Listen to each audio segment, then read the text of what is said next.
दोस्तों, स्वागत है हमारे जियोपॉलिटिक्स के इस चैनल जारांश डेली में। ये है अमेरिका और चीन, जो अपने रक्षा बजट पर इतना पैसा पानी की तरह बहाते हैं कि जितना तो कई देशों की टोटल जीडीपी भी नहीं है। दोस्तों, आपको पता ही होगा कि अमेरिका तो पिछले कई दशकों से दुनिया की नंबर 1 सुपर पावर बनकर बैठा है, लेकिन अब यह बुखार चीन के सर चढ़ गया और चीन भी चाहता है कि वह दुनिया की नंबर 1 सुपर पावर बने, और अगर वो नंबर 1 ना भी बने तो कम से कम वो रसिया को पछाड़कर दूसरे नंबर का ताज तो हासिल कर ही ले। बात यहीं खत्म नहीं होती दोस्तों। चीन के राष्ट्रपति शी जिनपिंग ने 2050 तक चीन की सेना को दुनिया की सबसे ताकतवर और आधुनिक सेना बनाने का लक्ष्य रखा है। ऐसे में सवाल आता है कि भारतीय सेना इन सब के बीच कहां खड़ी है, और भारतीय सरकार भारतीय सेना पर कितना पैसा खर्च करती है, और आगे आने वाले समय में भारतीय सेना के लिए भारत सरकार का रक्षा बजट कितना रहने वाला है, क्योंकि चीन भारत का पड़ोसी है और उसका सबसे बड़ा विरोधी भी, इसलिए ये सवाल और भी ज्यादा महत्वपूर्ण हो जाता है। तो दोस्तों, जब भी कोई देश अपनी सेना को आधुनिक बनाने की बात करता है तो इसकी शुरुआत होती है सैन्य खर्च से, यानी कि वह देश कितना अपनी सेना पर पैसा खर्च करता है उसको आधुनिक बनाने में। इसके अलावा उस देश ने अपने ही देश में सैन्य साजो सामान गोला बारूद बनाने के लिए किस तरह का इंफ्रास्ट्रक्चर डेवलप किया है। भारत ने 2024 के अंतरिम बजट में रक्षा क्षेत्र के लिए 75 अरब अमेरिकी डॉलर यानी कि 6.11 लाख करोड़ रुपए का आवंटन किया है। इसमें 20 अरब डॉलर का सैन्य आधुनिकीकरण बजट भी शामिल है। आधुनिकीकरण का पैसा लड़ाकू विमानों, युद्ध पोतों, पनडुब्बियों और इन्फेंट्री व्हीकल्स को खरीदने में खर्च किया जाएगा। इसके बाद बची हुई धनराशि का उपयोग मौजूदा हथियारों को बनाए रखने, कर्मचारियों को वेतन और पेंशन में खर्च किया जाएगा। दोस्तों, लद्दाख में भारत चीन तनाव के बीच भारत के रक्षा बजट की तुलना चीन से की जा रही है। चीन का रक्षा बजट भारत के मुकाबले लगभग 10 गुना अधिक है। यह बात और है कि चीनी सेना के पास भारतीय सेना का तुलना में युद्ध अनुभव की भारी कमी है, जो जंग के मैदान में बाजी को पलट सकता है। भारतीय सेना अब तक 4 बार युद्ध लड़ चुकी है, वहीं चीनी सेना इस मामले में बिल्कुल शून्य है। दोस्तों, भले ही चीन के पास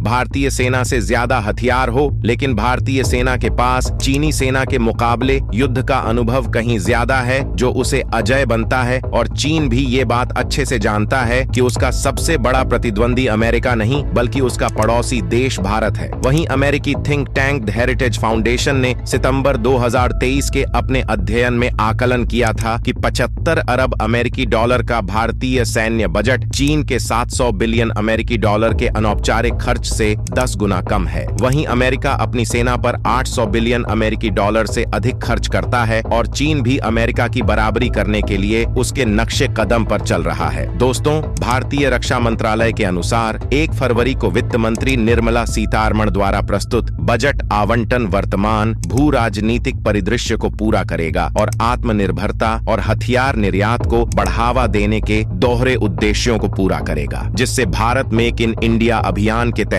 अपने देश में ही अपनी सेना के लिए हथियार बना सके, और युद्ध एवं आपातकाल जैसी स्थिति में भारत को हथियारों की आपूर्ति के लिए दूसरे देशों पर निर्भर न रहना पड़े। दोस्तों, रक्षा मंत्रालय ने एक बयान में कहा कि 2024 और 25 का अंतरिम रक्षा बजट भारत सरकार के कुल बजट का 13.04% है। रक्षा मंत्रालय को मंत्रालयों के बीच सबसे अधिक आवंटन प्राप्त होता रहता है। फाइनेंशियल ईयर 2024 और 25 के लिए रक्षा के बजटीय आवंटन फाइनेंशियल ईयर 2022 और 23 के आवंटन से लगभग 1 लाख करोड़ या 18.35% अधिक है, और फाइनेंशियल ईयर 2023 और 24 के आवंटन से 4.72% अधिक है। अब सवाल आता है कि कहां-कहां खर्च होगा रक्षा बजट। तो दोस्तों, रक्षा बजट का 27.67% नए हथियारों और सैन्य प्रणालियों को खरीदने के लिए खर्च किया जाएगा। 14.82% हथियारों और गोला बारूद के रखरखाव और परिचालन तैयारियों पर खर्च होगा। 30.68% रक्षा कर्मियों के वेतन और भत्ते के लिए, और 22.72% सेवानिवृत्त कर्मियों की पेंशन पर खर्च होगा। इसके अलावा रक्षा बजट का 4.11 रक्षा मंत्रालय के अंतर्गत आने वाले नागरिक संगठनों के लिए खर्च किया जाएगा।